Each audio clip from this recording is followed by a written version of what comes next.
Ayahuasca, Pharmahuasca. Drinky DMT, drinky DMT. What's the difference? Let's find out.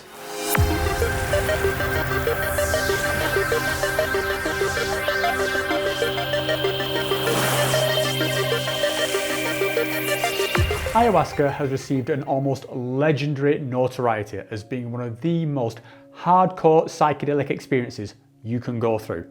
And it's for a pretty good reason. Because it is.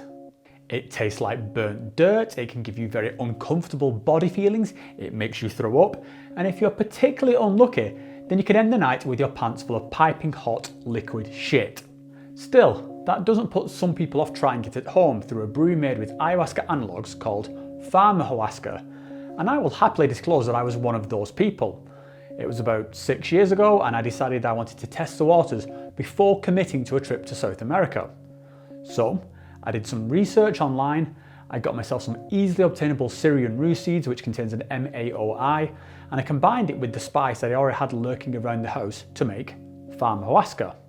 In total, I did it around 4 or 5 times versus the 30 plus times that I've drank ayahuasca, and for those times I did Pharmahuasca, I had a fucking blast, and I would definitely recommend it as an experience, with a few caveats which I'll get into later. I have a video that goes into more details for how you can actually make the stuff, so check that out if you want the full explanation. But for this video, let's cut to the $1 million question. Is the Pharmahuasca experience the same as the ayahuasca experience? No. For a more detailed explanation, I'll start off with talking about the actual physical bodily feel of the experience. Pharmahuasca is much easier on the body than ayahuasca is. In fact, with Pharmahuasca, I didn't really experience any of the kinds of the body load, nausea or vomiting that I get from ayahuasca. On ayahuasca, I am pretty much guaranteed to puke, at least puke. And on a few occasions, that's also been accompanied by explosive diarrhea, and then the only question that's on my mind is, can I actually control my asshole long enough to make it to the toilet? And that's actually a lot trickier than it sounds when you're having an out-of-body experience in trans-dimensional hyperspace. Anyway, with Pharmahuasca, I didn't get any of that discomfort, which I'm sure at first glance looks like a win-win situation. But I don't necessarily think it is, because a big part of doing ayahuasca is in the physical ordeal. That's kind of what you sign up for.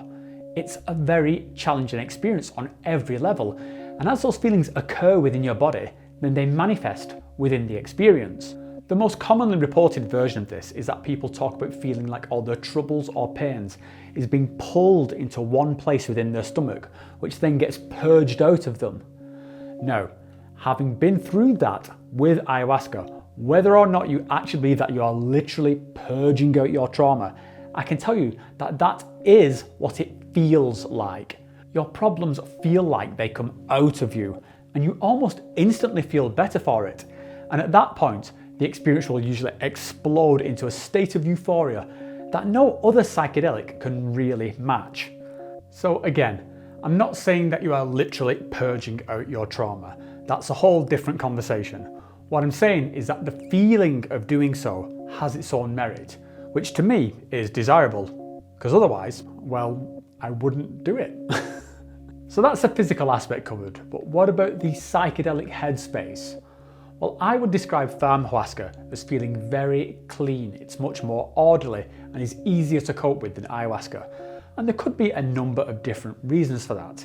You know, ayahuasca is known for containing a whole bunch of different alkaloids, many of which we don't even know what they do in isolation. So there is a chemical reason why the experiences might feel different. But honestly, that's just pure speculation. Pharmahuasca also seemed a lot more consistent in my experience, with each one of my trips playing out pretty much along the same lines, which again makes it a lot less challenging once you know what to expect. Ayahuasca in comparison is a very chaotic experience, especially during the come up when all sorts of weird shit starts going down. And the spectrum of possible outcomes on ayahuasca seems vastly wider than it is with Pharma, with everything ranging from earthly, organic, spiritual plant vibes to hacking the secret programming language of the universe. Everything is a lot more intense with ayahuasca, with colours and visuals and emotions all ramped up to 11. And Pharma, in comparison, is a lot more mellow. Now, as with all tryptamines like LSD, psilocybin, smoked DMT, there are some parallels which let you know that you're in the same family of chemicals. But just as with all the substances I just mentioned, they each have their unique character, and Pharmahuasca, compared with Ayahuasca, is no exception. So, the fact of the matter is, they do feel different. Now, I don't want to give the impression that Pharmahuasca is a weak or somehow diluted experience. Not at all. You know, one time I did it with one of my friends and he went completely off his mash, and yeah, that's a story for another time. But the point here is that you need to treat Pharmahuasca with respect, particularly in regards to what you put into your body before and after. Just like with Ayahuasca, Pharmahuasca has the same contraindications around certain types of medications, particularly those prescribed for depression. And you also need to avoid certain food types because these two, in some cases, can be quite dangerous when used in conjunction with MAOIs. I'm not going to go into super detail about the diet and medication stuff, there's plenty of that online, but I will say do your homework and treat Pharmahuasca pretty much as if you're going to take Ayahuasca. Anyway, back to the experience. For me, Pharmahuasca was a very pleasant trip, and doing it was actually the catalyst that cemented that feeling of, yeah, I want to go and experience this in its natural form in the jungle setting. And spoilers for those who haven't seen those videos of when I did Ayahuasca, it was fucking amazing. So now I'll talk a little bit about the final part of this comparison, which is what can you get out of each of these experiences, and why might you lean towards one as opposed to the other?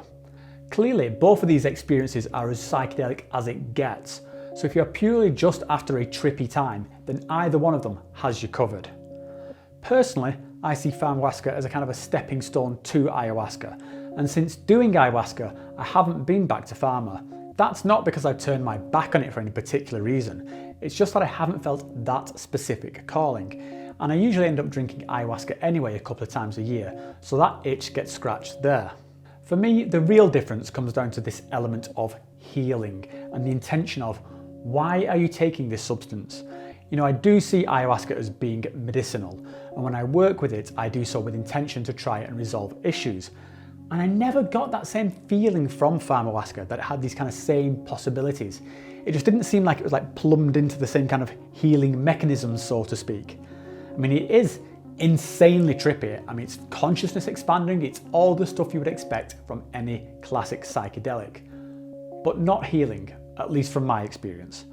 And honestly, I think a big part of that might come from the set and setting. There is an influence of being in a retreat setting with a shaman that feels more conducive to this experience of healing. And I'm totally willing to accept that that might be completely psychosomatic, but that is my experience. Okay guys, I hope you found that one useful. It's a subject I've been meaning to tackle for a while, and I was given a bit of a kick up the arse by a couple of my subscribers, so big thanks to them.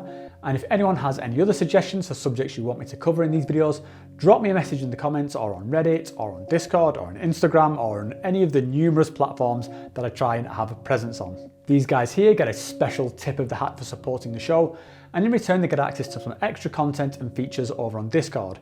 So if you want to become a patron of the channel and help me finance some new gear or some new CGI graphics, or to buy me a delicious cup of ayahuasca, then head on over to Patreon and press some buttons there. Speaking of ayahuasca, as soon as the travel restrictions are lifted, presumably sometime in 2021, I'm going to be doing a retreat in Peru. So if anyone wants to come with me, then that's something I will let you know about closer to the time, and maybe we can arrange like an Adeptus Psychonaut travel group. It's just another thought that's been going around my head while I've been pondering this idea of community. But yeah, let me know if that's something you'd be interested in. Other than that, thanks as always for watching, and I will see you guys next time.